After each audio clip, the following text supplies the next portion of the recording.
So we heated up the bayonet, made it absolutely red, and 5 people just caught that fellow and we pierced it from his back and we cut it.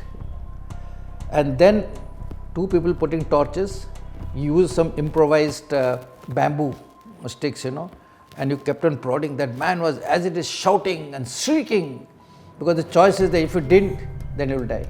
Crevices move, any crevices moved, I could have got squeezed. I went down something about 30 to 40 feet, just pitch dark. With my torch, I kept on this thing and kept on shouting, Tukaram, Tukaram. His name was Tukaram Patil. Vehicle, it was a Toyota Land Cruiser.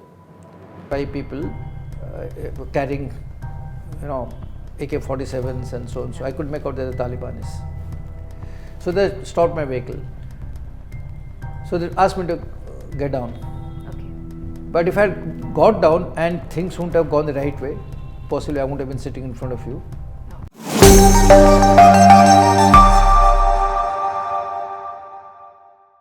Hello and welcome to the VisionIAS podcast.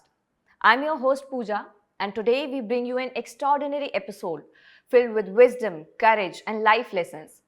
Our guest today is someone who was an Honorable Chairman of Odisha Public Service Commission and the President of Services Selection Board. He was also Chairman of the Standing Committee of State PSCs and Examinations Reform Committee. He is an eminent soldier scholar with a PhD in Defence and Strategic Studies who remains on the academic faculty of IIT Bhubaneswar and many other reputed institutions. He is none other than retired Brigadier Dr. Lakshmicharan Patnaik. Sir, welcome to our podcast. We are very honored to have you with us. Thank you very much, Pooja. It's really a great pleasure to be here on this forum and also share my views and also experiences. Sir, you have had a distinguished career in the Indian Army, rising through the ranks to a brigadier. So what inspired you to join the armed forces? And I want to know, how would you describe your journey from a young officer to a senior commander? Okay, when we're young in the school, way back in 70s, those days the options for any service or joining service for any young child or young student was very limited. It was mostly government service. So whether it was the civil services, the engineering, the banking, the defense. I happened to be part of a military school called Sainik School Bhubaneswar, and that gave me the basis, the motivation to join the armed forces. Yeah. I did not have anybody from my family, unlike many people in the north who have their parents and grandparents, in joining the armed forces. So my school was my biggest motivation, and my grandfather had been exposed to the World War II as a medical officer, and that motivation also remained with me, that to some extent I must join the armed forces. And I was initially wanting to join the Air Force, but then because of some medical issues of color blindness, I had to change into Army. Now, since you asked my journey, I joined the National Defence Academy, then joined the Indian Military Academy, and was commissioned into the 4th Battalion, the Maratha Light Infantry. Yeah. That's one of the very, very glorious regiments of the Indian Army, which started way back in 1800. And my battalion itself was raised in 1800. But at this point, I would like to share one personal experience which I had at school. It so happened that, when I was selected for NDA, simultaneously my selection for IIT was also through. And my father was an engineer. I came under tremendous pressure to join IIT. By that time, I already joined the National Defence Academy. And I exercised my discretion at that point of time that I had taken a call at my own desire and option, and I must stick to it. And I think I stuck to it, and I have no regrets so far after that, having spent 35 years in the armed forces per se. So, but even at a young age, my message to the young generation would be that when you think that what your dreams are, what could be your dream be, stick to your dreams, and that will always give you success in life. If you have to ask me as to how my career went in the entire armed forces, it's been a long 35 years, and being an infantry officer, almost 17 to 18 years, 50% of the time has been spent in high altitudes, mountain warfare, insurgency, Kashmir, Northeast, and balance of the time in peace stations, in diplomatic assignments, and in some foreign assignments. It's given me a lot of good experience. I think something what your heart called you for. Went into combat at a very young age, fought operations in both the valley, Kashmir Valley, and also in the Northeast. Subsequently, in academic and in the staff front, I was lucky to clear the difficult examination called Staff College. Had the prestigious staff assignments, firstly as an instructor in Indian Military Academy, then in Indian Military Training Team in Bhutan, then as a brigade major of a brigade in Punjab during the insurgency time. And then I was director personnel of Assam Rifles, which is supposed to be the only paramilitary force in the country.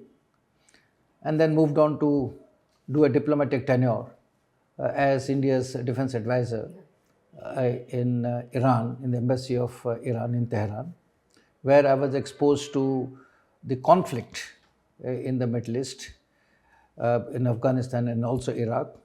And I also had many countries which are accredited to me. Then subsequently returned as part of the 6th Pay Commission in the government, and then went on to command a very active brigade on the line of control in Kashmir, in the Rajouri sector. And then I was head of the Delhi military police here during the Commonwealth Games. Then moved on to a sub-area headquarters in Assam. And from there, I came as president of the Service Selection Board in Allahabad. From there, I was selected in the Orissa Public Service Commission to be the member. So I had to leave my well-cherished army and then join the Public Service Commission. So this is what, in a nutshell, my career in the army is. So as you mentioned that your regiment was Maratha Light Infantry, and like yours, many regiments in the army are named after regions or communities, a system that dates back to the colonial era. Sir, कैसे evolve हुआ है ये system? And क्या इससे कोई regional या communal distinction आता है armed forces के बीच? See, if you recollect, when the British were here, there are essentially 3 presidencies. The Mumbai, then called Bombay Presidency, the Calcutta Presidency, and the Madras Presidency. So initially when the troops were drawn, they were drawn from these presidencies. The question of whether to create Indian regiments based upon our caste, which is still prevalent today, was a well-considered decision going by the strength of India. Okay. If you recollect, whenever Indian army, even during the Mughal times, or otherwise fought, we had always cherished and valued upon the bravery of Rajputs, Yeah. the Sikhs, Yes. the Marathas, the Madrasis, per se.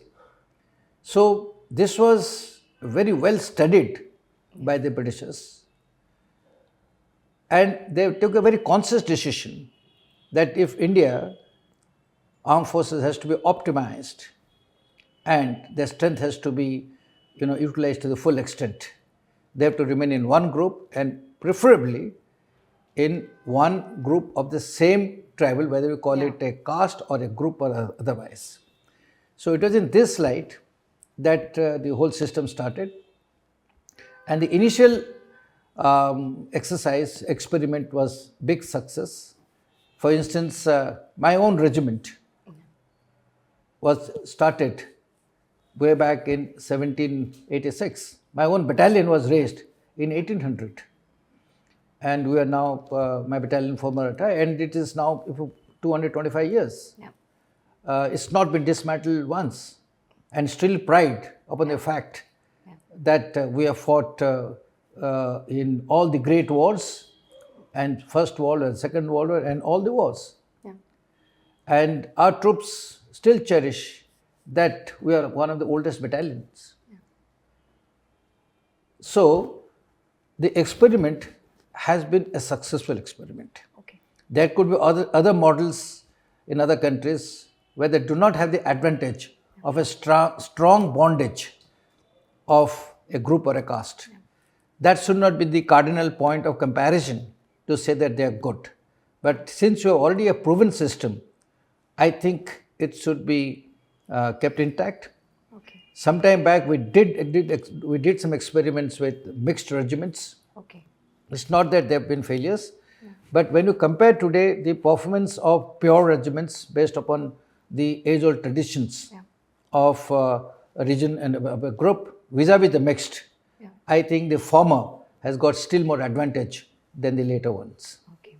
Sir, talking about the ranks, Lieutenant Colonel तक की rank तक we know that the promotions are time bound. Sir, उसके बाद promotion system कैसे काम करता है army में?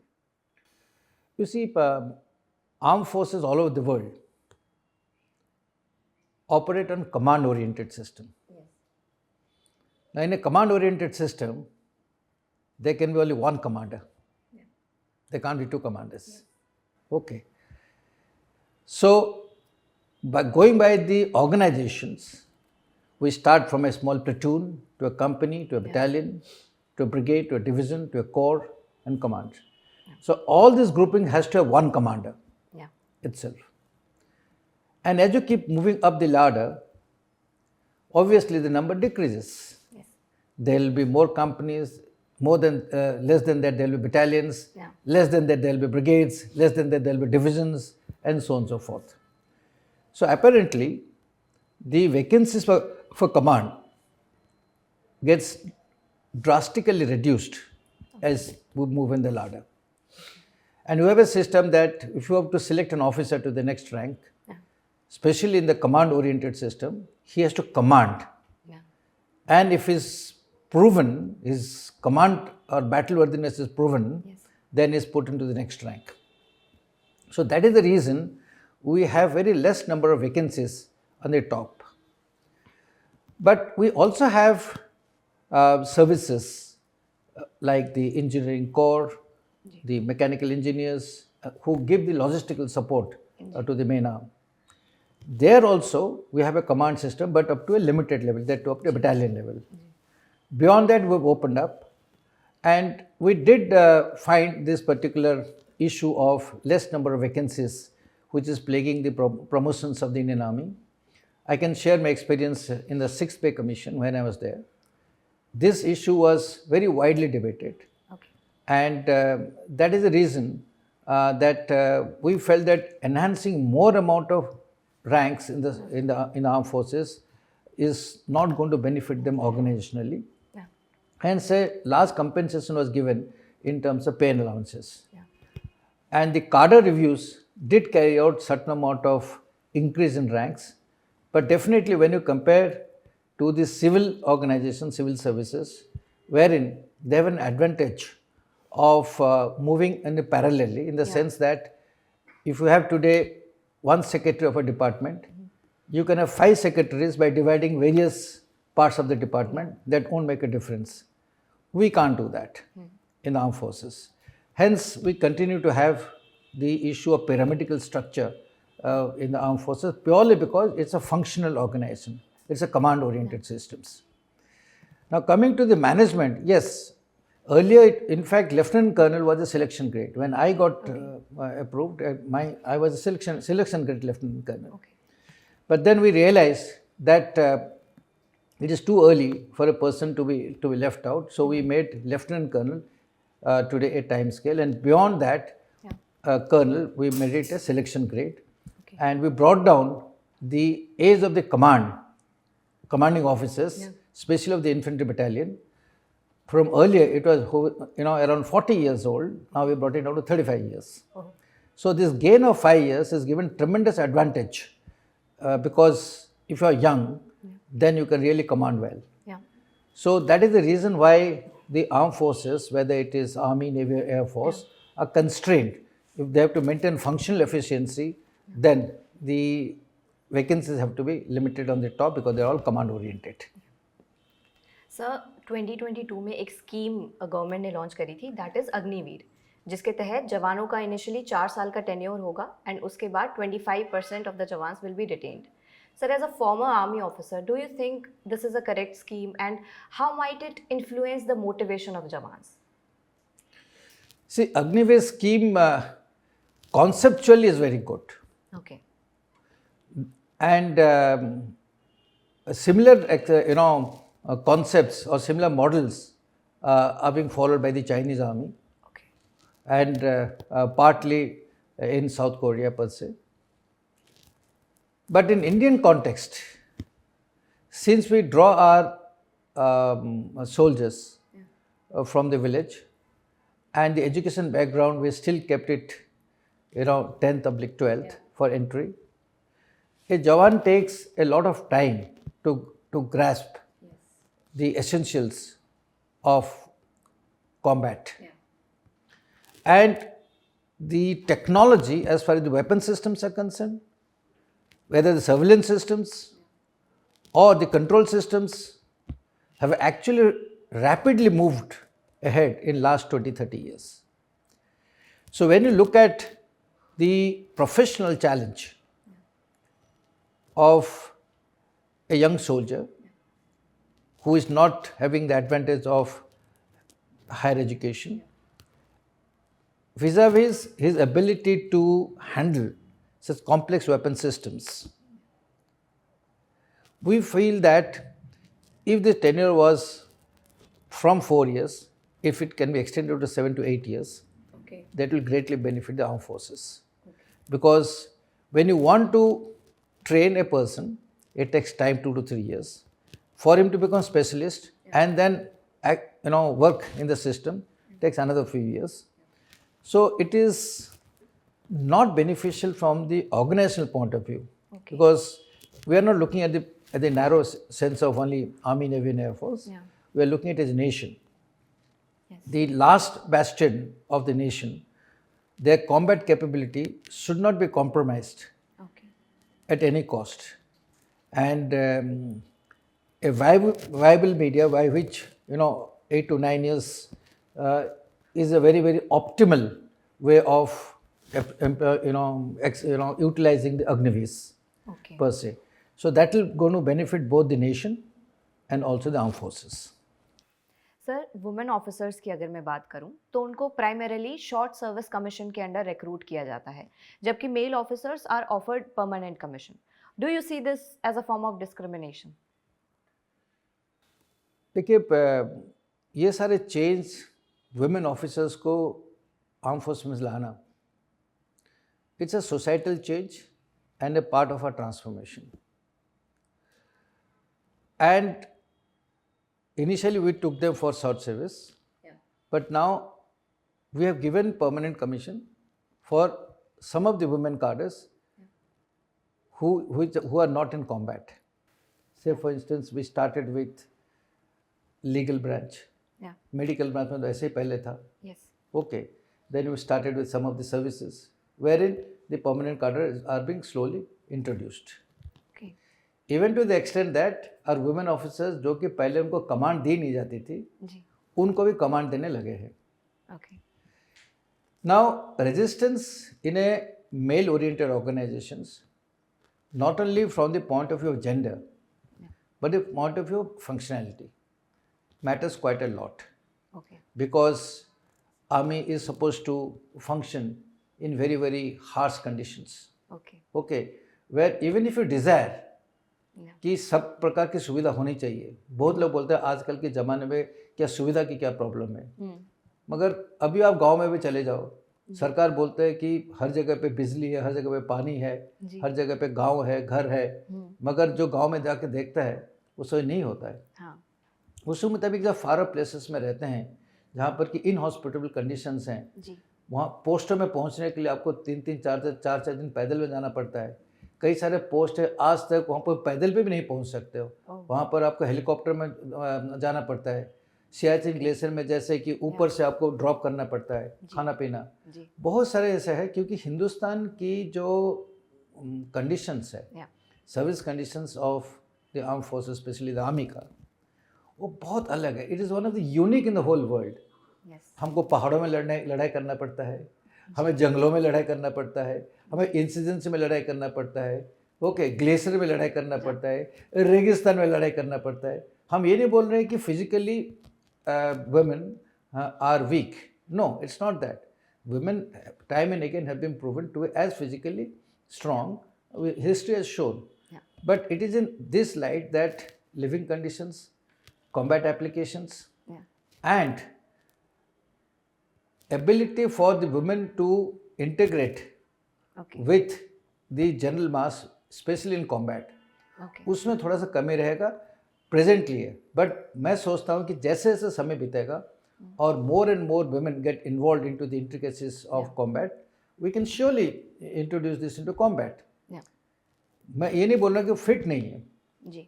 एनवायरमेंटल कंडीशंस, प्रोफेशनल कंडीशंस जो है, ये सारे चीज़ कंड्यूसिव होना चाहिए वुमेन को उस क्षेत्र में जाने के लिए. मैं आपको एक उदाहरण देता हूँ. यूएस आर्मी जब इराक में था, यूएस आर्मी अपनी वुमेन फोर्स को they brought them into combat. Israeli army and another army, US Russian army another army जो कि वुमेन को कॉम्बैट पे लिया है. नाउ यूएस आर्मी में ये सोच विचार चल रहा है कि भाई वुमेन को कॉम्बैट नहीं देना है.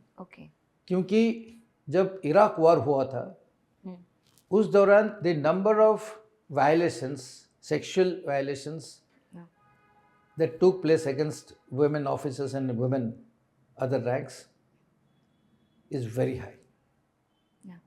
Similar thing has also been reported from Russian army.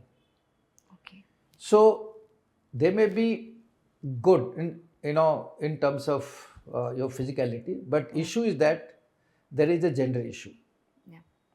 और जब ऐसा चीज़ कहीं हो जाता है, ये छोटी चीज़ के लिए जो है यूनिट के मोरल के ऊपर बहुत फर्क पड़ता है. क्योंकि सारे लोग बोलते हैं कि देखो इस पलटन में ये हो गया है, फिर पलटन में दाग लग जाता है. ठीक है. सो ये चीज़ जो है बचाने के लिए जो है मेरा सोच विचार है कि कॉम्बैट यूनिट जो कि इन्फेंट्री है, आर्मर्ड कोर है, आर्टिलरी है, ये जो है basically 1/4 of the Indian army है. Still 3/4 of the Indian army है. तो उसमें सारे गर्ल्स जाने में कोई हमें प्रॉब्लम ही नहीं है.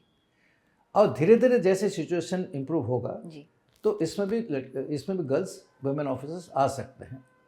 इनफैक्ट एक हमारा कोर है, कोर ऑफ मिलिट्री पुलिस होता है, इसको बोलते हैं CMP. ये मिलिट्री पुलिस है. हम डिपुटेशन में इस कोर में कहते हैं कि हम इन्फेंट्री वाले हैं और हम दिल्ली पुलिस, मिलिट्री पुलिस के हेड वहाँ करते थे. उस दौरान में हम आर्मी हेडक्वार्टर में थे और हमारा ये पहला सुझाव था कि हम women core of military police जो कि जूनियर रैंक से जो कि जवान के रैंक में हम क्यों नहीं ले सकते हैं. तो हमने ये प्रपोजल इनिशिएट किया था और बाद में जो है उसको आर्मी हेडक्वार्टर ने स्वीकार किया और फिर गवर्नमेंट में स्वीकार किया. सो आजकल जो कोर ऑफ मिलिट्री पुलिस में वुमेन लोग आ रहे हैं, हम यहाँ पर आर्मी हेडक्वार्टर में जो 2008-9 में थे, ये एक हमारा सोच विचार था। हमारे उस टाइप के जो प्रो मार्शल होते थे, जनरल मनविंदर सिंह साहब थे, ठीक है, उनके नेतृत्व में ये हमने प्रपोजल लिया था। जनरल वी के सिंह साहब चीफ साहब थे और उसको हमने आगे बढ़ाया था। सो उसका नतीजा ये हुआ, जो इनिशिएटिव हमने लिया था सरकार ने उसको मंजूर कर लिया और कोर ऑफ मिलिट्री पुलिस के अंदर जो है जूनियर रैंक्स पे, यानी कि एंट्री लेवल रैंक्स पे, जो कि अपने सिपाही लेवल होते हैं, उसमें हमने ऑलरेडी वुमेन्स को लेना शुरू कर दिए हैं। क्योंकि अभी तक कोर ऑफ मिलिट्री पुलिस में ऑफिसर रैंक डायरेक्ट नहीं है, वो डेपुटेशन में जाते हैं। और धीरे धीरे ये जो अभी गए हैं, कल वो सिलेक्ट हो जाएंगे तो वो मिलिट्री पुलिस में ऑफिसर बन जाएंगे। सो ये नहीं कि आर्मी के अंदर जो है वुमेन, जो कि कई सारे खबर का न्यूज़पेपर में निकालते हैं कि army is against women and all, बात वही नहीं है।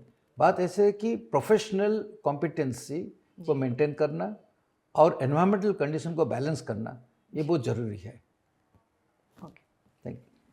Sir, talking about the world's highest battlefield that is Siachen glacier, आपने भी उधर सर्व किया है। Could you share your insight on the conflict in the region and its significance, importance for India? Yes, Siachen glacier world के हाईएस्ट बैटलफील्ड है और उसके average height 18,000 feet है। उसकी जो पोस्ट है वो 21,000 फीट में रहते हैं। जैसे हम अभी इस समय बैठे हैं, वहाँ का टेम्परेचर जो है -70-80 डिग्री पर रहता है। बहुत लोग सोचते हैं कि यार ऐसे ही जो इलाका है, why are we actually wasting so much of money? Presently we are spending more than about 11 crore per day. सो क्या इतना पैसा हमारे लिए सही है? कहने का मतलब ये है कि जिस रिज पर सारे ट्रूप्स डिप्लॉयड हैं उसका नाम है सल्तोरो रिज, और ये सल्तोरो रिज जो है एक इम्पॉर्टेंट पोजीशन, जिसको बोलते हैं NJ 9842 से लेकर काराकोरम पास को वो कनेक्ट करता है। अगर वहाँ पर फिजिकली उसको हम न ऑक्युपाई करें, पाकिस्तान के लिए बहुत आसानी है कि उस रिज पर आके बैठ जाएंगे। 1984 में जब हमने पहले ऑपरेशन मेघदूत लॉन्च किया था, ये वही हुआ था। वहाँ पर सल्तोरो रिज के ऊपर जो बड़े बड़े पीक्स थे, उसमें आके पाकिस्तान लोग बैठ गए। हम पूछा भाई क्यों आगे? बोलते नहीं, हम माउंटेनियरिंग कर रहे हैं एक्सपीडिशन के तौर पर। तो एक्सपीडिशन तौर पर चले जाओ वापस, बैठे क्यों हो? जब वो हुआ नहीं तो हमने ऑपरेशन मेघदूत लॉन्च किया, उनको हटाया वहाँ से, और फिर हमने वो पोस्ट को ऑक्यूपाई किया। क्योंकि हमारे पास एक्सपीरियंस है कि अगर वहाँ पर हम ना बैठेंगे, पाकिस्तान लोग बैठेंगे। नेक्स्ट सवाल है कि अगर बैठ जाए तो क्या हो जाएगा? बैठने दो उनको। अगर वो वहाँ पर नहीं बैठेंगे, अगर वो हम ऑक्यूपाई नहीं करेंगे, उसमें कई सारे स्ट्रैटेजिक एवेन्यूज़ हैं जिसके अंदर वो हम हिंदुस्तान के अंदर आ सकते हैं। ऐसा एक पोस्ट था जिसका नाम था बिला फोंडला, उसका कंपनी कमांडर हम वहाँ पर रह चुके हैं। और अगर बिला फोंडला अगर कल गिर जाता है, और उसके बगल वाला पोस्ट एक सियाला पोस्ट है जो कि नॉर्दर्न ग्लेशियर है, और कुछ ऐसे पोस्ट है सेंट्रल और सदर्न ग्लेशियर के अंदर, अगर वो पाकिस्तान के हाथ में चले जाएंगे तो श्योक वैली जो कि सीधा लेह की तरफ आता है, उनको आने के लिए बहुत उनका आसान हो जाएगा। टैक्टिकली स्पीकिंग जो है वो लद्दाख को कट कर सकते हैं। जैसे पहले बाद में उन्होंने जो कारगिल में किया था कार्रवाई, उनका एम वही था कि किसी हाथ में कारगिल का हाइट में बैठ गए। अब जब देखे कि वो सियाचिन ग्लेशियर में बैठ नहीं पा रहे, आ नहीं पा रहे, हम इतनी कंसंट्रेशन बढ़ गया है, बट उसके लिए जो है दोनों देश जो है उनको we have to have large amount of casualties, money spent. अभी एनवायरमेंटल कंडीशन काफ़ी बढ़ गए हैं, अच्छे हो आगे हैं, बट हम जब वहाँ पर इनिशियली थे मिड 90s में, तो बहुत ही हालत ख़राब था। और यहाँ तक कि उस ज़माने पे जस्ट आम आदमी समझने के लिए इतना कठिन होता है कि मैं मानो आप ग्लव्स पहने हो और ग्लव्स आपका हाथ से निकल गया और आपके पास रिप्लेसमेंट ग्लव्स नहीं है, तो 15-20 मिनट के अंदर आपको चिल ब्लेंड्स होकर आपके उंगली सारे जो है वो काले हो जाएंगे, और 1 घंटे के बाद अगर आप उंगली को पकड़ोगे तो उंगली आपका हाथ में आ जाएगा, निकल जाएगा। ये इफेक्ट होता है चिलब्लेंस की, बहुत सारे डेथ्स होते हैं, बट हमारे पास चॉइस नहीं है because of national security. We have to. Some time back, the government wanted to withdraw from the Siachen Glacier during Manmohan Singh time, but I think the army stood its ground, and that's why we have not withdrawn. The issue is not that we should withdraw. Issue is that how we can become strong there, taking care and providing the best of logistics and best of operational equipment to the armed forces there. And my view is that we should never leave Siachen Glacier. Okay. Sir, during your tenure, India fought and emerged victorious in the Kargil War. So where were you stationed during that war and what role you had to play in the operations? During Kargil, my battalion had just left Kashmir, and we had come to a place called Sikandrabad. And after reaching there, suddenly the Kargil War broke out. And if you recollect, Kargil had taken everybody by surprise. And the Pakistani troops, in the guise of militants, had occupied the strategic heights. It was becoming very difficult for us. And the only way that we could actually evict them, that if you could go behind the line, that is inside the enemy area, and evict them without using the air force. The government was not willing to give permission to use air force initially, or even go beyond. Even if the air force was to be used, those heights of Kargil, which are again at about 16 to 17,000 feet, our aircraft had to fly much above that. And releasing weapon system at that height was a very difficult choice, because your weapons or the release of the missiles can go into the Pakistan, which can become a violation of the international border. It was in this light that India thought of putting pressure in other theatres. And the whole Indian army was mobilized. We started putting pressure on Pakistan that if you don't withdraw from Kargil, we will strike you in the western sector. As a result of that, I was part of the offensive corps, wherein supposed to go for strike, and were fully mobilized for war. When you say mobilized for war, we are issued with live ammunitions, live mines, and deployed in such a manner that with a very short notice, we are supposed to move across the border. Now, when you look at the preparation, we had just come back from fighting a heavy insurgency in Kashmir, and then to revert our role into a strike role and a conventional role is a huge challenge. But then that is a task we're supposed to be trained for. We did that completely. So those days I was poised to strike as a part of the strike corps. That should the Pakistanis not withdraw or we don't succeed in Kargil, then we had an option to strike through. So I was part of the strike, deployed somewhere in the western sector, in the deserts. Sir, you have commanded a brigade along the line of control, and अक्सर वहाँ पे ceasefire violations, militant attacks बहुत frequent होते हैं. Sir, what major operational challenges did you face? You see, in line of control, any formation, whether it's a brigade, division, one of the major tasks is to prevent infiltration. That is a counter-infiltration. For that, we got to have a series of actions, right from the border, wherein we have wire fencing, we have electrical fencing, then we have the troops deployed, then you have the mines, then you have the system of reaction if somebody enters. But despite that, you must be hearing that infiltration still takes place to some extent. Because the terrain is so difficult there that,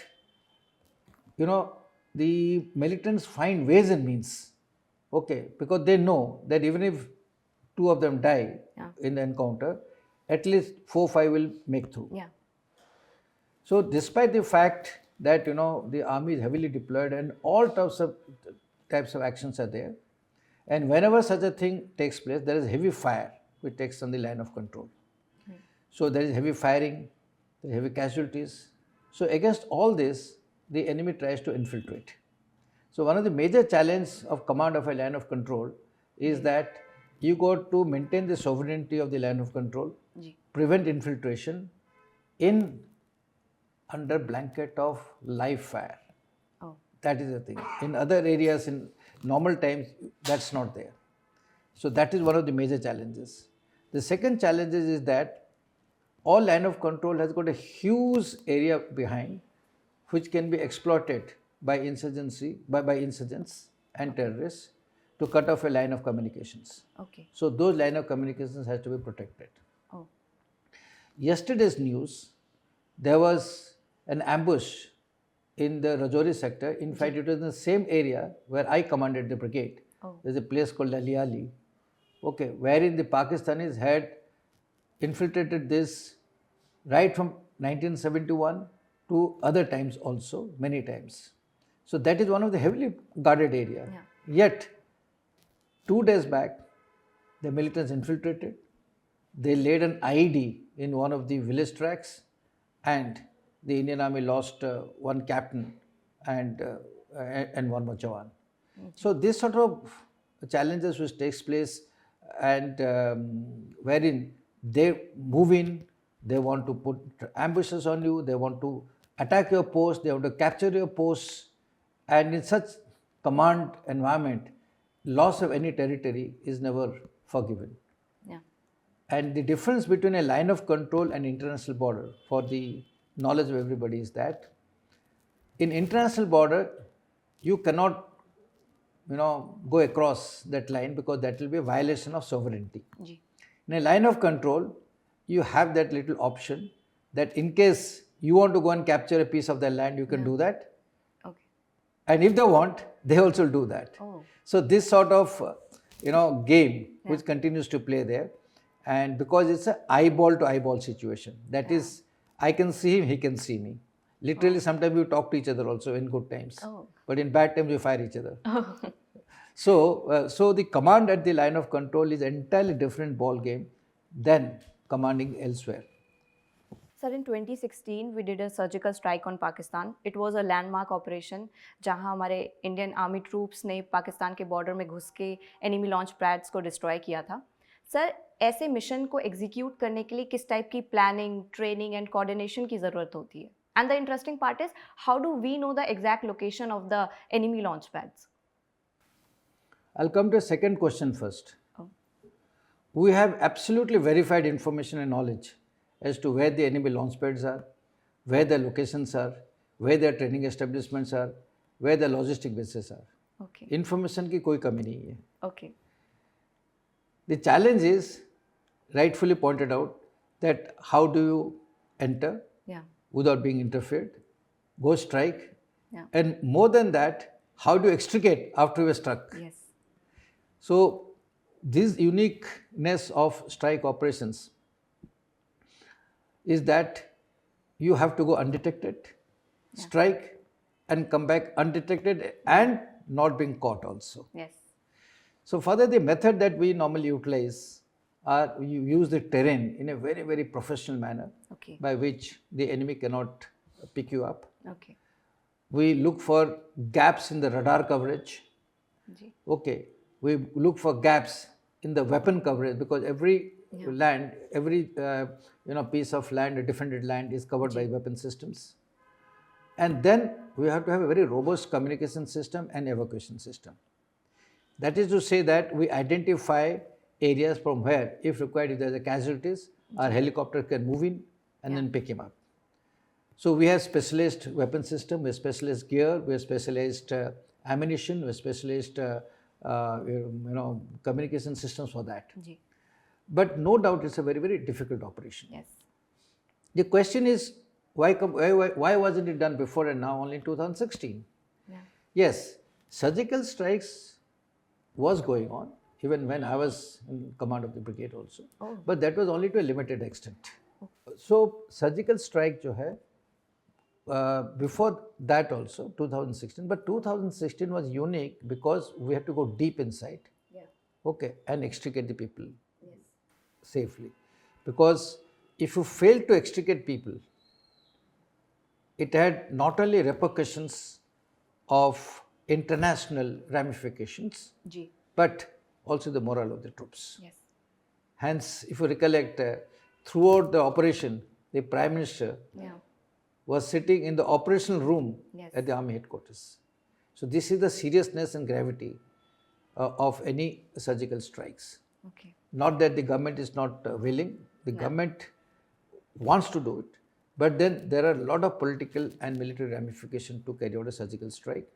But I'm so happy that it was conducted very successfully, and the desired lessons that is required to be driven to the Pakistani army and the establishment per se was given by the system.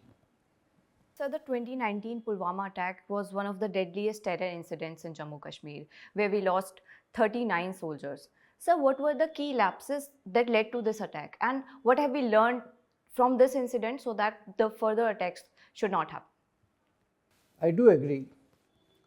It was definitely a big attack on our security forces. It was done on the CRPF convoy. Now, anytime the convoy passes through, the usual drill is that the entire road is required to be cleared, for which there are drills which are called road opening parties. In that, all the heights astride the roads are occupied. Then, the vulnerable areas in a road, especially culverts, turnings, or places where there could be ambushed, are physically scanned and searched so that there could be no IDs per se. And before a convoy passes through, you are usually supposed to stop the civil traffic in the dense areas. Now, in this case, what happened was that there was a delay in these of the CRPF convoy of moving from the usual time, and they could not stop the civil traffic from they could not stop it for more than a particular time frame. Okay. Now, the limitations or the failure of the security forces, when I say security forces, a combination of everybody. There is no point making any pointing fingers to CRPF or army per se. It's a combined task in the valley. Okay. Yes, the screening of the vehicles, especially the checkpoints, could have been more deliberate. If somebody carried explosive of this nature, I am sure he must have passed to a certain number of checkpoints. Yes. So why was it not checked at that point of time? So that takes you to the next question, is that how effective is our mechanism of frisking and carrying on surveillance on vehicles, especially when they are moving on the main road and the main convoy is coming. The next thing is that the vehicle that carried the explosive may not have come on the main road, but it could have come from a lateral road and then just come onto the main road itself. So that means our lateral roads which are linking to the main road also requires to be cleared in a similar manner as the main road, which because of lack of troops and the capability were not being done at that point of time. Apparently that was done subsequently.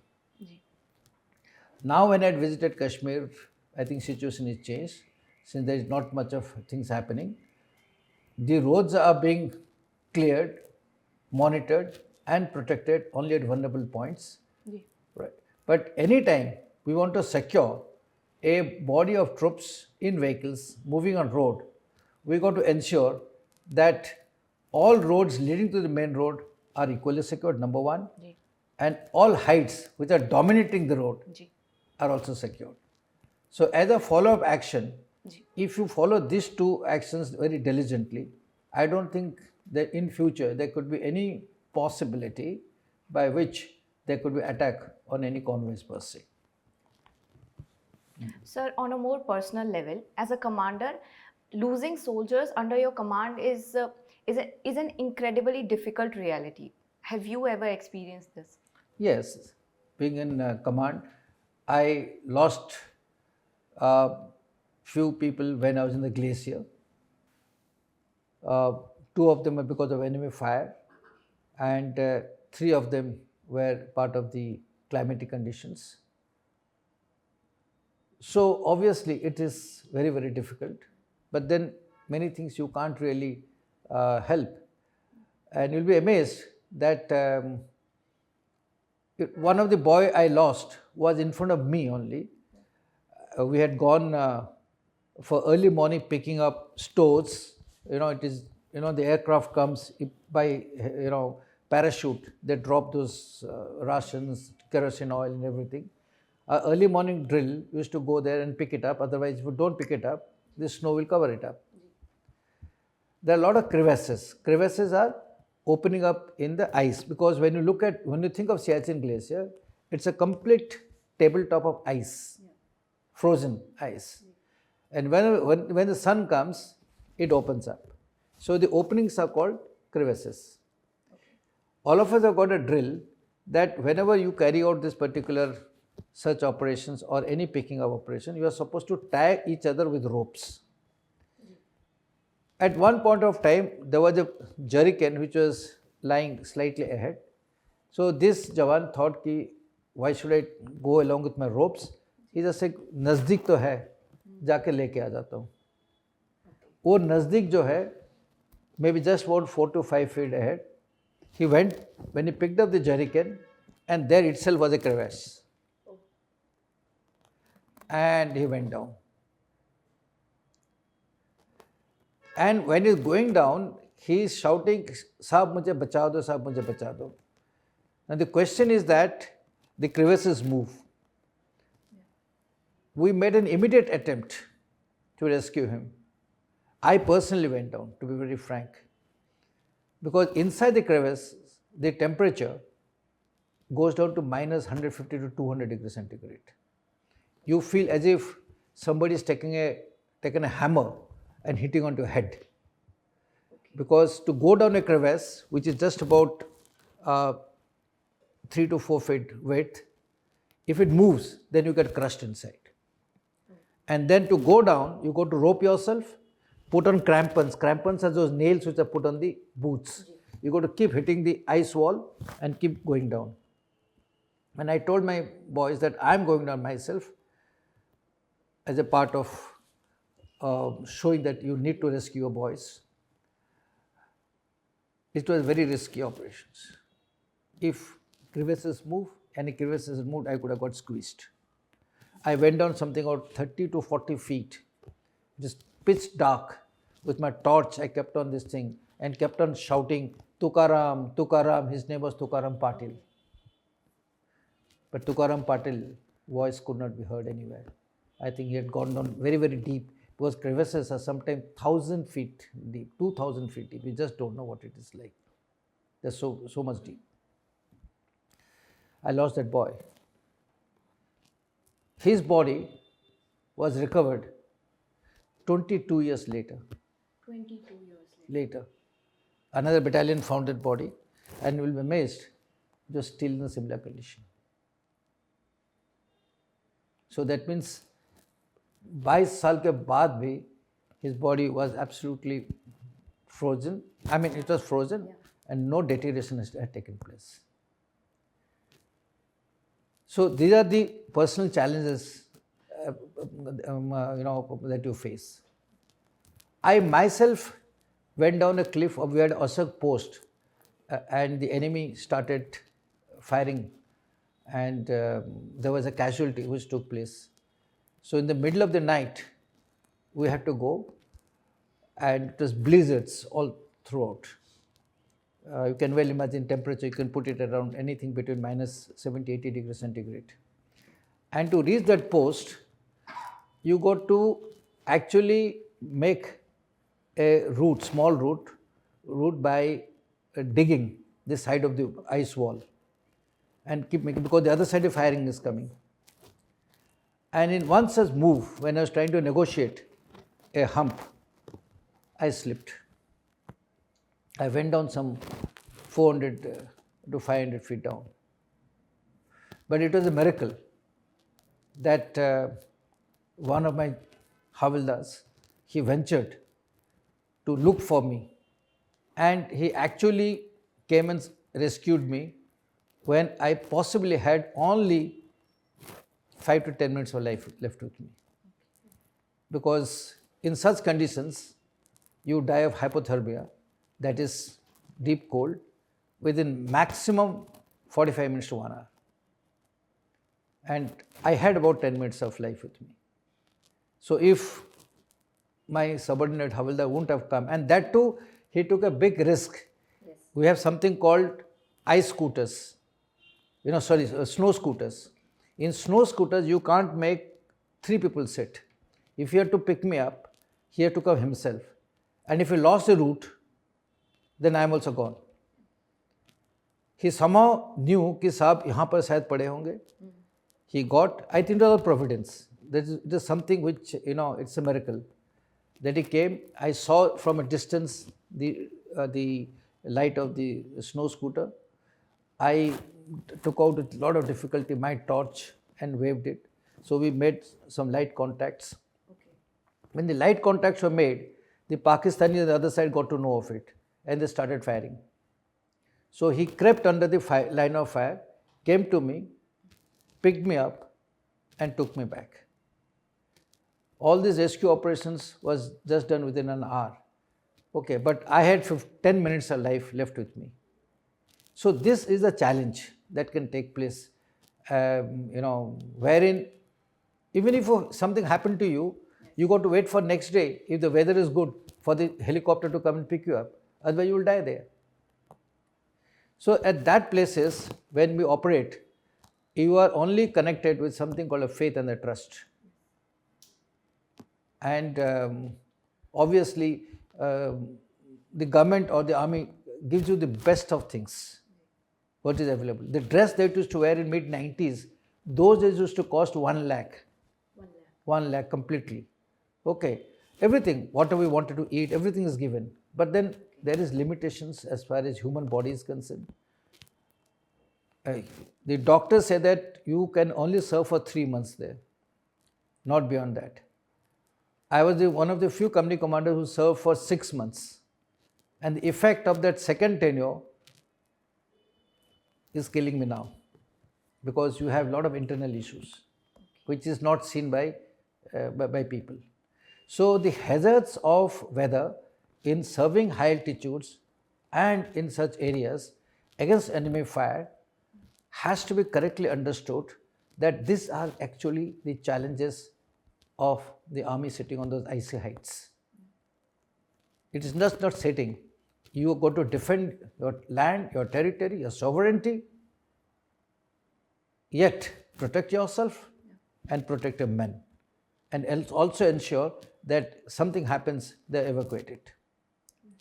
So these are some unique challenges that one faces, as a young commander. Since you mentioned that, as a young commander, what is it that was experienced? There are many such things. It's very difficult to cover in this small interactive process. But then this is something which, I feel when people read about Glacier, when understand Glacier and how the high altitude glacial warfare is fought, has to understood the complexities on which the Indian Army operates and fight in that area. That is what that should be conveyed to the people. It's not the question that you spend 11 crores a day. That's not the issue. Issue is that it's an operational challenge. And the fact is that you have to go through all those challenges while also maintaining the morale of the troops. Yes. That's also important. Yes. Because if something happens, and there is a disease called pulmonary edema. Suddenly the water goes inside the lungs. I had a person who went, water went inside the lungs, is almost about to die. So we used to have all sort of ingenious methods to, make a fellow survive. I remember a fellow went absolutely frigid and cold. So I told the middle of the night, usko जाकर उसको खूब पिटाई करो. Just beat him black and blue. In any case, by morning he'll be dead. Supposing we make his body heated up to so and so, we went to the extent of abusing him. We do these ingenious methods, and mind you, in this particular case, we made him survive. Okay. Because we made the blood inside circulate so fast in that he survived. Another incident, if you want to hear, that I was operating in the northeast. I must tell you this, because it was only a few days before my marriage in 1988. My commanding officer told, there is some operation, can you just go ahead? And it so happened that we went in an encounter. This was in Arunachal Pradesh, and I went into across the Myanmar border. But while returning, since we had eliminated 2 insurgents, they stopped our exit back to India. Okay. In such a case, the training and the drill that is supposed to be done is that your group is supposed to get divided into small groups. So we call small team operations. Okay. So I had about 16 odd people with me. So we divided into 4 teams. Okay. And the small teams are supposed to lie dogo throughout the day. In the night, without using any lights, without any torches, cut your way through bamboos, because you can't use the normal route. If you use the normal route, the militaries are waiting there to ambush you. Yes. So in the night, we used to cut the bamboos and make our way. And all teams took 3 days to come out from the jungles, where normally it should have taken just 4 to 5 hours. In the whole daytime, we used to lie dogo, and I know they are searching for us. And we returned, but after returning, one of our informers, which is civil informers, he got shot in an ambush. I still recollect that, I needed to rescue him. So I told the doctor is something about 6 to 8 hours away, in the middle of the night, height is about 11 to 12,000 feet. Doctor said, if you can take out the bullet. I said, what do you mean to take out the bullet? So again, a question of life and death. If you left him, in any case, he's going to die. So we took a very bold decision of trying to locate the bullet. We were lucky that his bullet was just behind, and by putting a finger, I could make out, the bullet head. Okay. So we don't have a surgical theatre, it's in the jungles. Yeah. So I said, how will you take out the bullet? So we have something called a bayonet, which you put at the, it's a knife. Bayonet is called a knife, which is put at the, at the rifle itself. That is for killing a person straight. So we heated up the bayonet, made it absolutely red, and 5 people just caught that fellow, and we pierced it from his back, and we cut it. And then 2 people putting torches, used some improvised bamboo sticks, and you kept on prodding. That man was, as it is, shouting and shrieking, because the choice is that if you didn't, then you will die. And amazingly, we popped the bullet out. And after that, it was full of blood and blood. Our troops, Maratha troops, they take a lot of tambaku, they take a lot of other things. So I said, get rid of tambaku. You understand tambaku? Tobacco. Tobacco, okay, tambaku. And then I said, burn some cloth, because cloth is an anticoagulant, So you put some burnt cloth, put some tambaku, okay, and tied him up.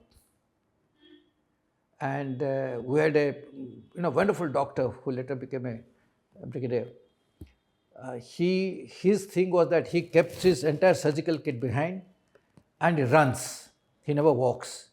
And in the mountains, he started running in the night. And by early morning, he was there at the location where I was.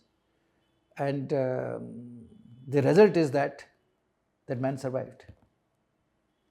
So, one could have just left it because he was a civilian, in the sense he was an informer. He said, how does life? But for us, anybody in the operation, whether civilian or a Jawan, life is important.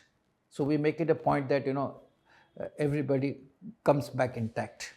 So after that ambush, by which are all trapped in the Indo-Myanmar border, and this time, and back home there was no communications, and people are worried this guy was to get married. He's not arrived so far. Yes. I came back, I just landed one day before my marriage and left my wife on the 4th day, never to return for another 6 months. So this is how, because there was hardly any, nowadays you have mobiles and everything, there's no communication. The only communication was writing letters or get hold of some landline by getting to some this thing, So it was very, so in this, these are the environment in which we grew up as young officers, wherein it was such a noble duty that you do the job which was given to you as a task.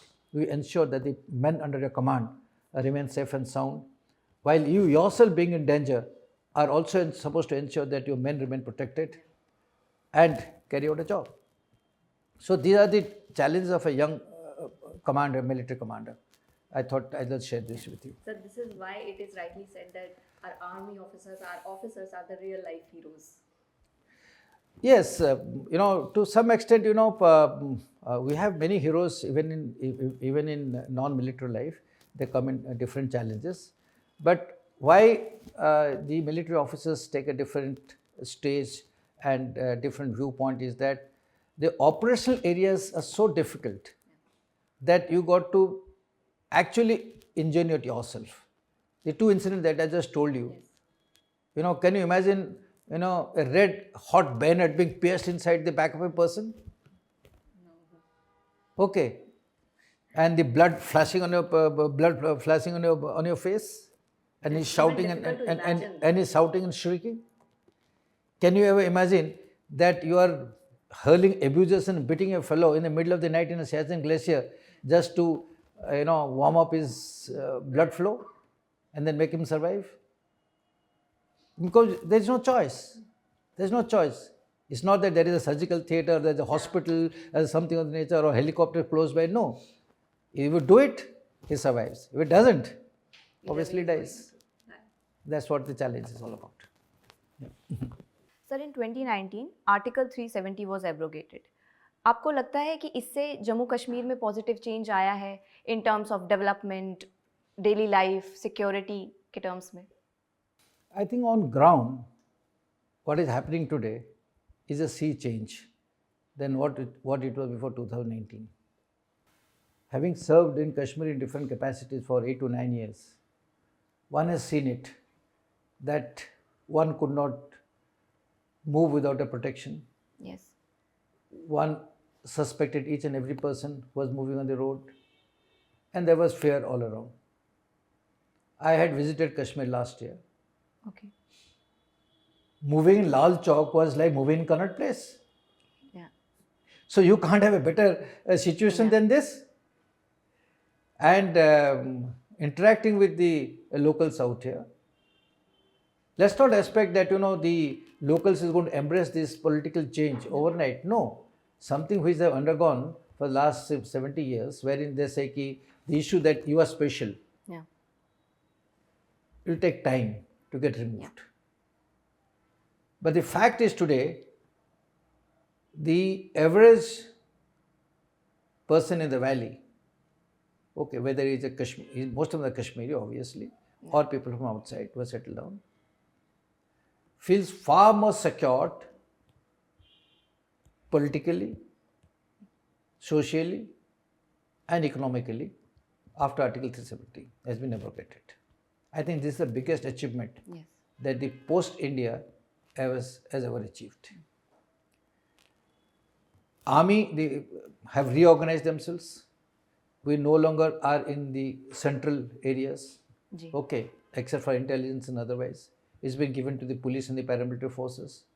So that has given us a lot of space, both in terms of strength and in terms of deployment to take care of other areas which are basically highly insurgent prone.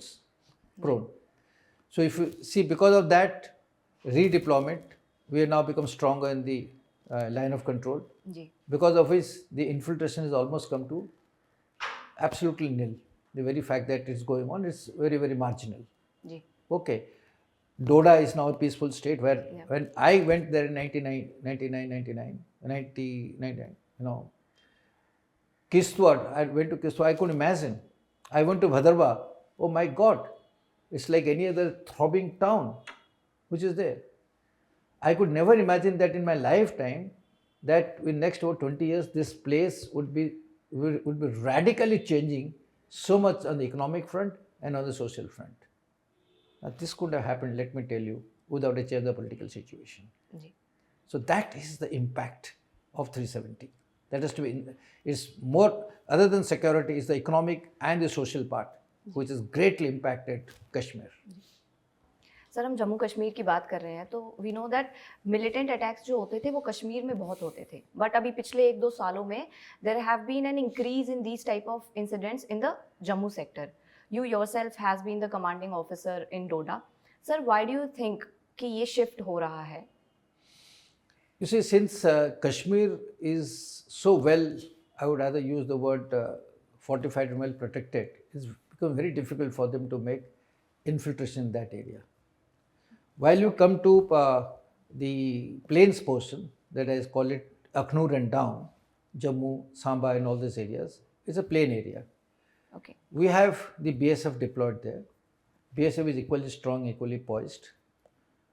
But there, the advantage of making tunnels under the ground is there. So, as per the BSF interaction, I got to know that at some places they have made tunnels to 500 to 700 meters. Okay. That means starts 200 meters from their side and comes out 200-300 meters this side. Yes. So that is one area, because the land is not very hard. It's a fertile land. They can easily creep through. The second issue is that it gives them a direct access from Samba to Banihal, not Banihal, sorry, to Patnitop, Okay. and then across to Doda. Now, Doda is something, it's adjacent to our Himachal Pradesh also, okay, and also adjacent to the Chinese border. They want to reactivate Doda. Okay. Because that has got a strategic thing. Now, if they reactivate Doda, then they can threaten Jammu sector. So, if Kashmir is gone, if they can create a wedge in Jammu and Doda combined, again it becomes a very big security risk for India. We have a chance of not only Kashmir Valley getting isolated, but even Akhnur getting isolated also, and the whole of Ladakh getting isolated. Okay. So this is the strategic reason, but I think it is too much of a military aim if the Pakistanis are thinking of this nature. It's very difficult to achieve, because there are a series of mountains by which we can prevent any further action, escalation taking place in the Doda sector. Sir, how is our army officers dealing with such evolving threat? Army is fully sensitized to we call it dynamics of the security threat. But unlike conventional operations, where we know that this type of operation, if I had to go for attack or go for a defense, I'll require this much amount of troops. Yes. Counter-insurgency or counter-terrorism operations require huge amount of troops, because everything has to be done physically. Yeah. Now, the army deploys in a matter of a grid. Grid is that, in such a manner that every posts are interconnected with each other, visually obvious, not I'm talking of. And you have operational capability to operate in that particular area. Okay. In a grid system, what happens is that you require heavy deployment of troops. Yes. Now, consequent to our action that took place, in line of control, and also Ladakh, if you recollect what happened in Galwan, we have to move a large amount of troops to Ladakh, so as to ensure that the Chinese threat is also well taken care of. Yeah. So apparently, there was a vacuum in this area, Okay. which in the larger context of strategic engagements with countries, the countries do have this in plan that if I put force, because the force levels are very well known. Yeah. You know, it's like a chess. Yeah. I put force here, and to counter that, I've got to move some force here. So if this force doesn't come from thin air, it has to be picked up from somewhere. And the moment you pick it up from there, if there is a little vacuum in the deployment, they immediately try to utilize, optimize, exploit that. Okay. So army takes time to fill that gap again, because then you have to move troops from peace stations or from the eastern sector to fill that particular gap. Because at the end of the day, there are limited troops. We can't keep producing troops and troops and troops as and when the situation arises. Because unlike other armies of the world, we have to physically monitor and physically guard, not even say guard, the entire LOC and entire LAC. That we cannot, there's something which requires huge amount of troop deployment. So it's a game which our adversary plays, both Pakistan and China, in basically finding out weaknesses in our deployment system and grid pattern, and activate something so that the initiative remains with them. So that is basically part of your tactical game. Okay. Sir, as an army officer, you have served both at the line of actual control and the line of control. Sir, how different and difficult it is in terms of security, in terms of operational challenges? See, line of control which is against Pakistan is eyeball to eyeball situation. Yes. As I explained to you some time back, where though the ceasefire has been going on, but there's a continuous firing which takes place, right? And there's a threat of infiltration. While in LSC, line of actual control, which is against the Chinese one, we do not have this problem of firing, or we do not have this problem of infiltration. But there the problem is of nibbling actions by the Chinese to occupy more territory. Okay. So hence, territorial protection and maintaining sovereignty of the LSC is a primary task for any troops which are deployed on the LAC, that is a line of actual control. Yeah. That's the difference. Sir, in 2021, Indian Army para-commandos killed 14 civilians in Nagaland, mistakenly believing them to be militants. And उसके बाद बहुत protest हुए थे, especially against AFSPA, that is Armed Forces Special Powers Act. आपको लगता है AFSPA ज़रूरी है for counter-insurgency operations, या उसमें कुछ reforms की ज़रूरत है? Firstly, there is no replacement to have some sort of a special pass given to the armed forces to conduct operations against insurgents within our own area. Whether you call it AFSPA or you call any other thing. But some special provision has to be given. Presently, if you think, I don't find any problem in the Armed Forces Special Powers Act because it was instituted in 1958 and it has stood the test of time. There could be aberrations as far as the implementation is concerned. Okay. But if people want this to be removed, then we got to create some new provision in terms of act where we need to empower the armed forces to conduct operations which are police in nature. You must understand that the moment you operate against your own people, they are not enemy. So they have to be empowered. Why empowered? Because you need to arrest somebody, you need to bring that person, you got to interrogate that person, you need to have powers to charge a FIR against him, you need to have powers to carry out judicial action against him. In the normal times, the armed forces which are trained to fight against enemy are not empowered to do that. Those are jobs of the police, civil police. So if the nation thinks that the armed forces have to be utilized in conduct of police operations or armed police operations per se, obviously they require to be empowerment. It can just never happen that the armed forces are told to carry out operations within your own territory, which I just mentioned, which I told you, anti-terrorism or counter-insurgency nature, and not be armed with a special provision. Okay. It is absolutely, lack of strategical thought, tactical thought, and operational thought process. Okay. So, if they want to remove, but they have to come out with a more cogent and a better provision of how exactly to legally empower the armed forces to conduct this type of operations. Okay. That's very important. Yeah. Sir, we know that security forces को intel मिलता है अलग-अलग sources से. Sir, कौन-कौन से sources होते हैं ये? And how do we filter out that which intel requires action? See, intelligence comes, as per the book, if you ask, comes from various sources. Yeah. In war, it comes from the sky, from the satellites, Yes. from the aerial reconnaissance, okay, and from the agents that you send across, radars, and so on and so forth. Yes. There are many sources, both technical and non-technical, by which you get information. Because without information, Yes. you can't fight a war.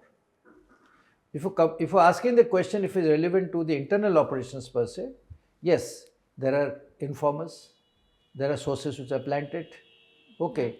Then there are technical equipment which are deployed. Now we have the drones that are operating. We also use radars in the line of actual control, in the line of control for infiltration. We have surveillance equipment by which we track people. So the sources are both human and also technical. Now, once you get the information, they are all collated at a central place. Usually, the lowest level where all these things are collated in a field are at the brigade headquarters level. Okay. And from there, once the collation is done, then the interpretation is done, whether this information is a correct information or not a correct information, whether it is actionable information or a not actionable information, whether it is relevant information or not relevant information, whether this information requires to be passed to some other agencies like police in the quickest possible time or to the civil administration quickest possible time. So the whole action is being carried out at this particular headquarters.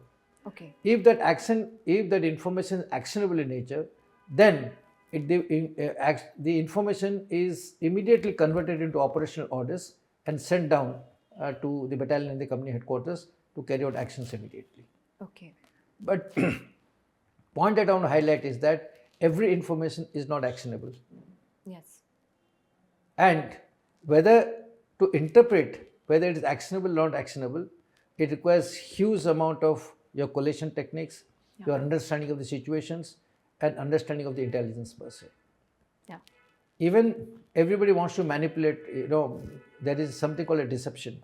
Sometimes large amount of information is sent in a fake manner to deceive it. What you call today fake news, etc. So in war, it is called manipulative. The enemy manipulates information so that you start thinking differently and take wrong decisions. Okay. So ability to find out the correct information from the fake information or a deceptive information or a manipulative information is something which is done by intelligence experts. Okay. Which is a part of our overall planning process. Yes. Sir, now coming to your Iran tenure, when you were the defense attaché there, आपने एक report submit करी थी on Iranian nuclear program, and after that you and the ambassador were summoned before Iranian authorities. Can you shed some light on the story? Well, I'll just partly correct your question per se. This was not related to the report submitted. Okay. But this was an action the government of India took in voting against Iran in the International Atomic Energy Agency on Iranians' nuclear capability. Now, it was based upon the embassy's report, wherein both the military wing and the political wing had worked together, and wherein we had submitted this report to the government of India, giving our own assessments of Iran's futuristic nuclear capability, that is to make a bomb or weapons after the nuclear power. Okay. Now, based on that report and corroborated by other intelligence agencies, the government of India had taken a considered decision to vote against Iran in the IAEA because we were a member of the IAEA those days. I'm talking way back in 2006. Okay. So, calling diplomats to when to convey their grievances or agree is a part of our diplomatic norm. Ji. We do that. I was called by the Iranian army or the Revolutionary Guards and the ambassador at the Foreign Office, wherein we were asked that how is it that the Iranians were absolutely surprised that how is it that India could vote against Iran. So it was a considered diplomatic action that we did, and the response I still recollect. I think that was one of my biggest diplomatic achievements when I look at it. When I went in the IRGC headquarters, I went to Iranian army headquarters, but most of them were IRGC officers. Okay. At that time, they're absolutely angry. Is that how is that the Indian army? How is that India has voted against us? Okay. But from the grim faces of the generals, I had to use all our diplomatic acumen, wherein I mentioned that India is a democratic country. Yes. It's got 100 views. Yeah. One of the views came out to be that yes, we needed to convey convey something to Iran, that we have information wherein they're going for a weaponized form, and based upon that, they may be correct, they may not be correct. But it was a decision which has been taken. And after all, it is only at the level of IAEA, it's still not gone to the United Nations, even Security Council. And explain to them that it is in the goodness of Iran that India has acted. Because if India did not act, then apparently more amount of sanctions the UNSC would have imposed upon Iran. Yes. So it was difficult navigation as far as diplomacy is concerned. But then when I recollect, this was a very successful action on our part, on the part of the embassy, to have assuaged the grievances of the Iranians then, despite the fact that we had voted against Iran in the IAEA. Sir, इसी tenure के दौरान you once found yourself in a life-threatening situation तब जब तालिबानी militants ने आपको रोक लिया था. क्या है वो story? Oh yes, but how did you get to know that also? Yes, we are constructing a road in Afghanistan. Okay. That is a place called Dalaram, from the Iran-Afghanistan border to Dalaram. The road was constructed by the border road organizations. Okay. So till such time, the Indian embassy in Afghanistan became fully operational. I'm talking of in the early part of 2004-05. The Indian embassy in Iran was responsible to monitor that. In that respect, I had gone there to see. So in one such ventures, when I was driving in Afghanistan, my vehicle, it was a Toyota Land Cruiser, it was a civilian vehicle. I was in civilian dress. Yeah. It was stopped by people carrying, AK-47s and so on. Yeah. So I could make out that the Talibanis. So they stopped my vehicle. So they asked me to get down. Okay. But I didn't get down. They have very good, good feelings for Indians. Okay. But that group of Talibanis was against the Pakistanis. They initially thought me to be a Pakistani. Okay. But when I kept on telling that I am from India, Hindi, I could speak Farsi, I still speak Farsi, I spoke in Farsi, they wouldn't believe that, I was from India, a civil vehicle. They wanted me to get down. Okay. But if I had got down and things wouldn't have gone the right way, possibly I wouldn't have been sitting in front of you. No. I just kept on sitting and told them, what is it that you want? They're only insisting you get down. Okay. I had my follower which was behind, and in the meantime we do carry some weapons for self-protection. Okay. But then at that point of time, all that came to my mind is a bunch of Hindi movies, CDs. Those CDs were very, very this thing. I took out from the, from the dashboard of the car about 5-6 Hindi movies. Okay. And I just showed them Amitabh Bachchan. Oh. I told Madhuri Dixit. Okay. And mind you, they were so amazed. He says, oh, Hindi, Amitabh Bachchan. You know, that carried the day. And when they was looking at it, you know, I also offered them some old monk which I had with me. So फिर हमने जब देखा कि उनको सीढ़ी भी पकड़ा दिया ओल्ड मॉन्क, तो उनके चेहरा ही बदल गया उनका. So I could make out that ये बंदे जो है are not that aggressive. So फिर हमने बोला कि हमें थोड़ा जाने दीजिए आगे, तो गाड़ी को साइड करते फिर मिलते हैं, ठीक है. But I think there was one person who was sensible in that. He thought, he asked me CRC in Parsi is called diplomat. Okay, CRC, I said CRC. And I showed my card also. Then he allowed me to go. But they are all chance. In such cases, there is no logic. There are no international rules and norms. There are no diplomatic issues wherein you can, tell the Taliban that you captured one of our diplomat. Yeah. So these are the challenges that one normally faces. A lot of our Indian officers who are operating in that area in the form of a doctor, in terms of engineers and so, have also faced a lot of problems. Okay. In fact, BRO, Border Road Organization, has itself lost about 10 to 15 Jawans because of ambushes being carried out by Taliban. So when you function in a different country, even if it is a absolutely non-military action like construction of a road, the dangers are pretty high. Subsequently, to give them protection, we got to bring in CISF to protect them, because it was not an easy effort to construct a road in a foreign country. We spent about $500 million to construct that road. Okay. So that was my encounter, a chance encounter with Taliban.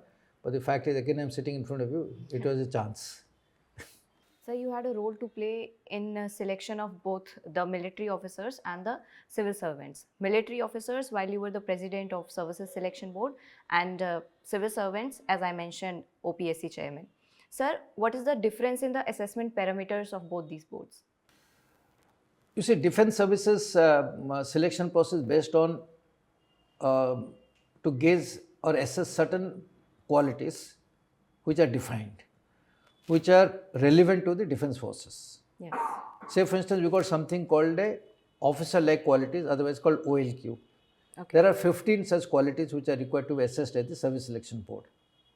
The UPSC has got 7 such qualities. The difference is not much, but wherein the additional 8 qualities matter as far as selection of defense forces are concerned is in terms of physical courage, stamina, okay, social adaptability, and so on and so forth. So there are 8 additional qualities which are required to be assessed for each candidate for selection to the defense forces, vis-a-vis the civil service has got 7 qualities. That is the first major thing that we look for. The second difference is psychological evaluation. SSB is the only assessment or only competitive exams where the candidates are assessed on the psychological front. I'm talking about the government examination. Some corporate do psychologically, but then on the government front, the psychology test is a must. The third difference is that since they have to join the defense forces, their physical fitness and application on ground, how does he apply on ground, which is called a ground test, wherein a candidate is put across different situations which will face, like crossing an obstacle, okay, try to negotiate a difficult physical task, and so on and so forth. So in nutshell, a candidate's ability to display leadership on ground, number one. A candidate's psychological profile, which should be sound. And third, at the interview, when we select these OLQs. And the best part of the selection process of SSB is that all the 3 tests are independent: psychology test, GTO test, and interview. And all of them select on these 15 parameters of the officer-like qualities. So at the end of the day, so if you have to say that on psychological front, he will get assessment on these 15 parameters, the GTO 15 parameters, and IO 15 parameters. Everything is collected, and then the final outcome is what a person's candidature is determined. Okay. In the civil services, though these qualities of 7 qualities are determined, they are being determined through a rigorous written test, and in written test also, by and large, these qualities of innovativeness, leadership, etc., ingenuity are also tested, and more so in the interview. But where the psychological test and the on-ground leadership application test is not tested. There's a major difference between SSB and the civil services selection. So, one piece of advice you would like to give to the young aspirants out there who wants to join the defense forces or become civil servants? See, defense services, the majority of the entries takes place immediately after school. 80% entry comes after school and 20% comes after graduation.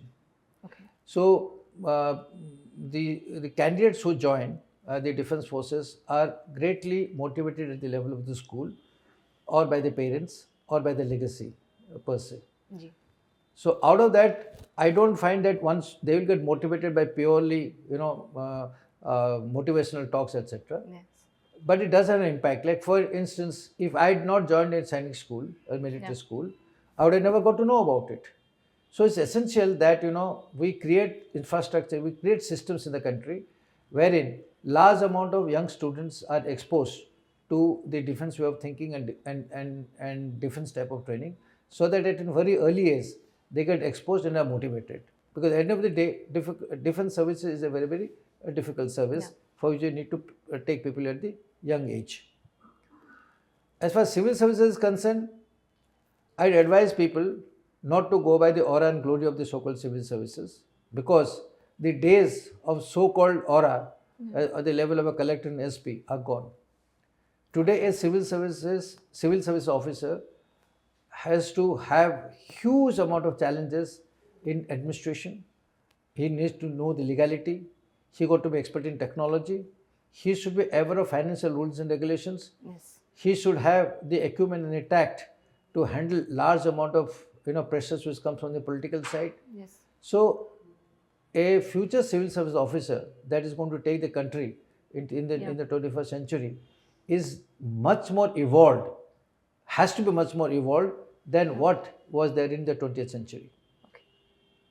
And new civil service servant has to be a blend of technology, new modern management systems, financial systems, and completely gel with the new HR policies that are in vogue.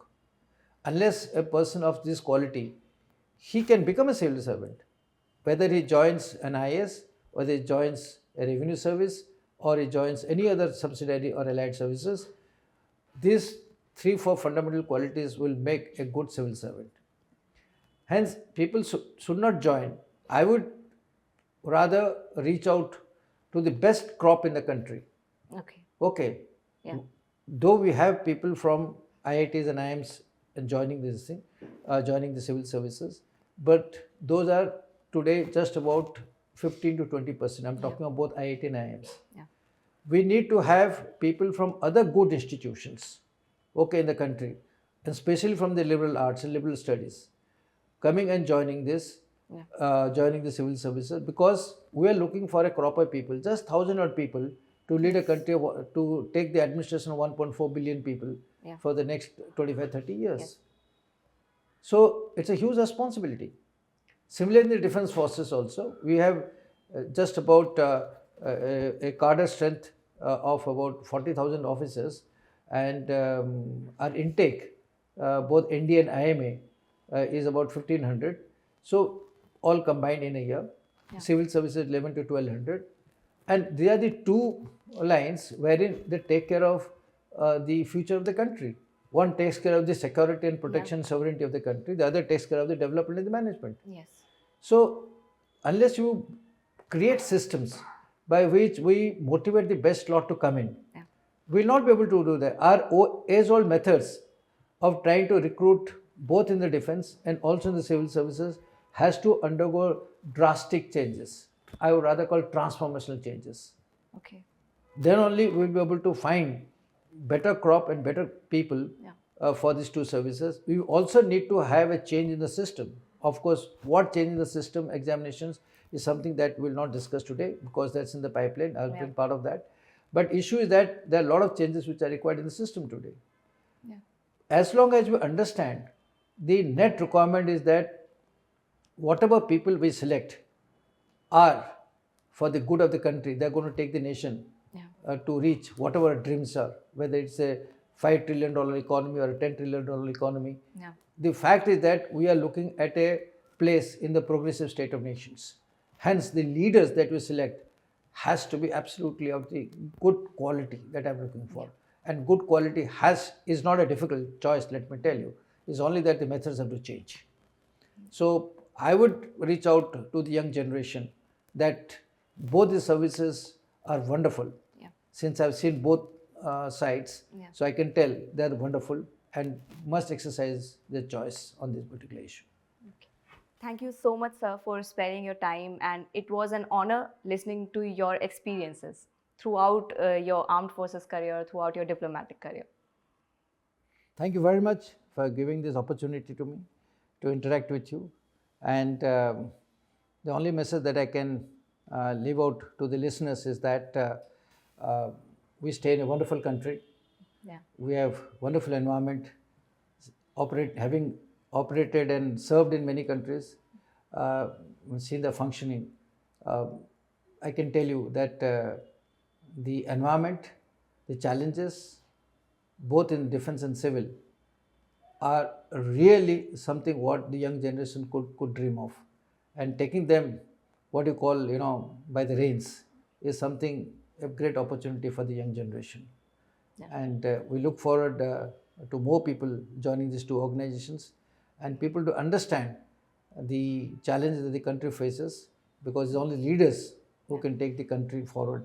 And I'm sure with the 1.4 billion people, we'll be bringing out, there's no problem in bringing out one of the best talents that the two services require, most of the civil services.